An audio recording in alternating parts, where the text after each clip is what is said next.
I do love me a bit of rock and roll. Back in the day, I was a bit of a heavy metaler. The tight jeans, the Doc Martens, the black eyeliner.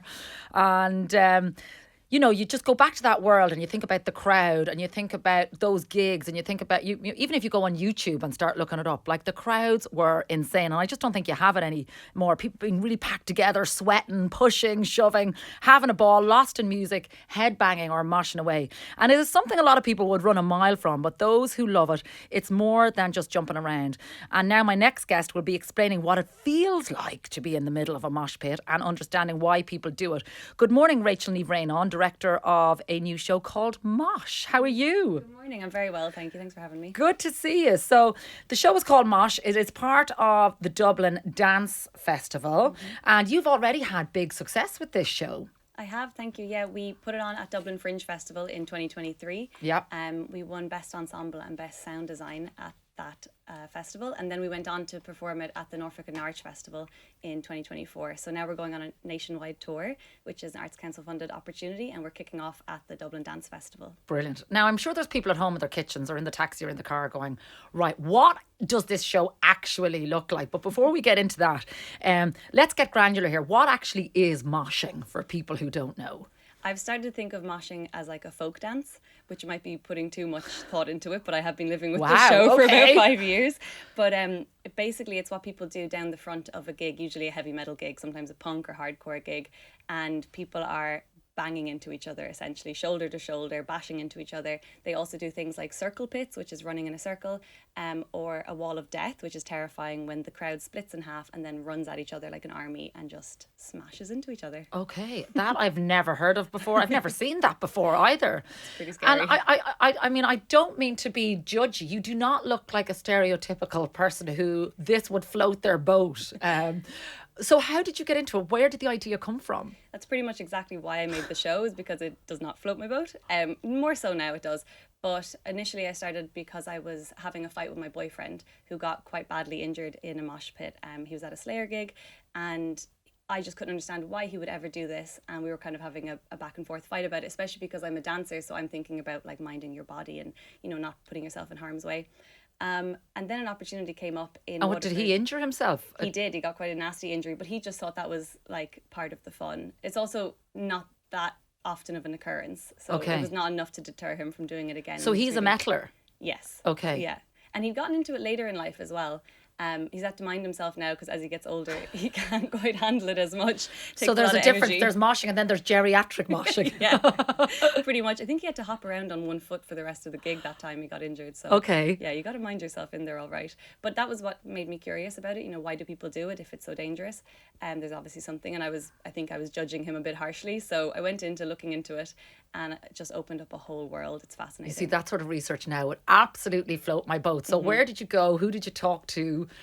Yeah, well, the timing was interesting. I decided to make the show in January 2020 and then couldn't get into crowds for a long time. Of course. Yeah, so a lot of it ended up being on YouTube, watching videos and just like reading about it. There's books out there. There's actually a lot of academic research out there as well into the physics of it and the sociology of it, why women do it, why men do it.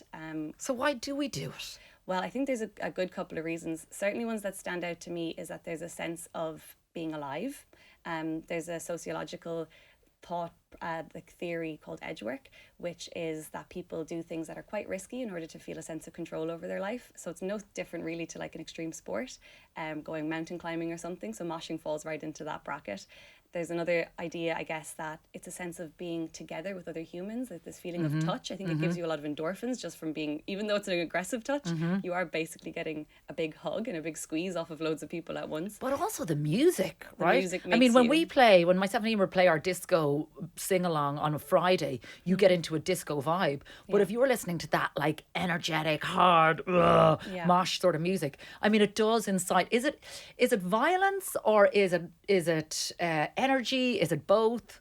Yeah, it's a really interesting one. I think it could be categorized as violence, but I don't think it's necessarily from a negative place, if those two things can exist at the same time. So I interviewed quite a few people who mosh and who love it, and they certainly came across the same idea again and again of like, it just makes you do it. Like the rhythm makes you move that way. I think there's something really instinctive, like that pace of drumming, everyone together.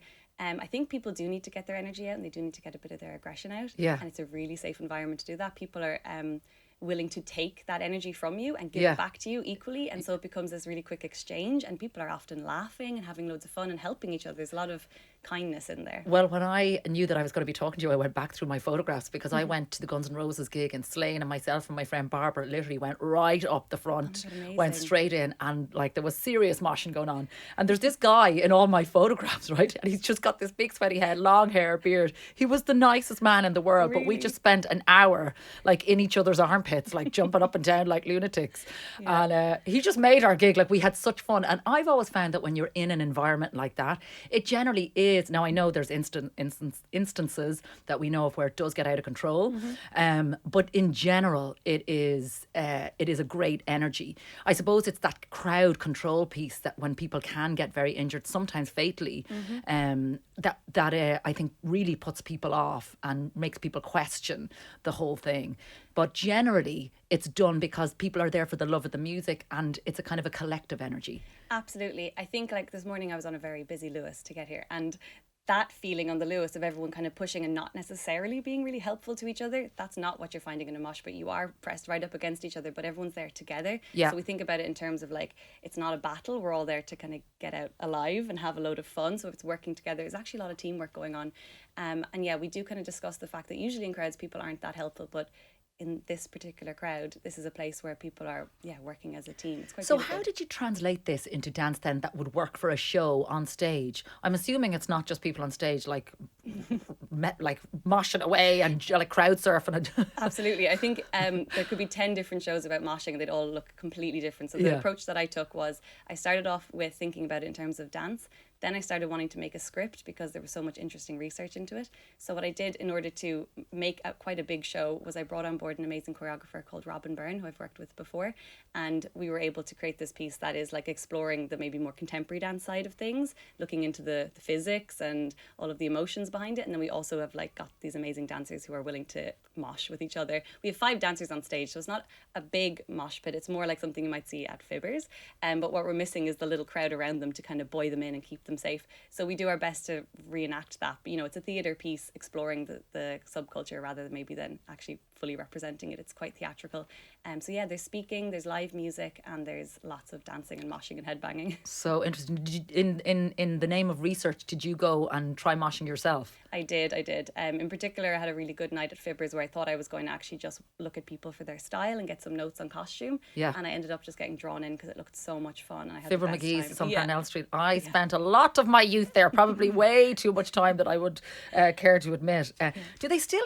Does it still get the crowds? Does it still get the headbangers and I think so, yeah. the I heavy think- metalers? Yeah. I think what we maybe just don't have in Ireland is like a heavy metal festival where you would really see that. But Like in there's- Germany, it's yeah, huge. Yeah, there's great festivals around, and I'm looking into getting to go over to one soon because really through doing this I've become quite a big fan of music of this sort and of just getting into mosh pits. Just not quite like the really really scary ones. I'm still going to mind myself. What does your fella think of the whole thing? Oh, she thinks it's gas. He's actually the graphic designer for the show as well. So he Okay. made the posters and everything. He's well on board. He's also my point of reference. I check in with him if things are metal enough or not. Okay, in the show. and you don't have to be, as we said, a mosher to enjoy the show. Your first one had a 5-star review from the Irish Times. It's been nominated for Best Production, Best Lighting, Beyond the Pale Award, winner of the Best Ensemble Awards as well. So well done you. Thanks very much. It's a big team. People can catch it. It's the 23rd and 24th of May in the Project Art Centre. That's it. Yeah. Lovely chatting to you, Rachel and Bhraonáin, this Thanks a morning. million. We were going to play Sepultura, but don't really think it's the morning show. So this is as good as we can do. This is The Cure. You can mosh to it, but you can certainly bounce around to it. It's Friday. I'm in love.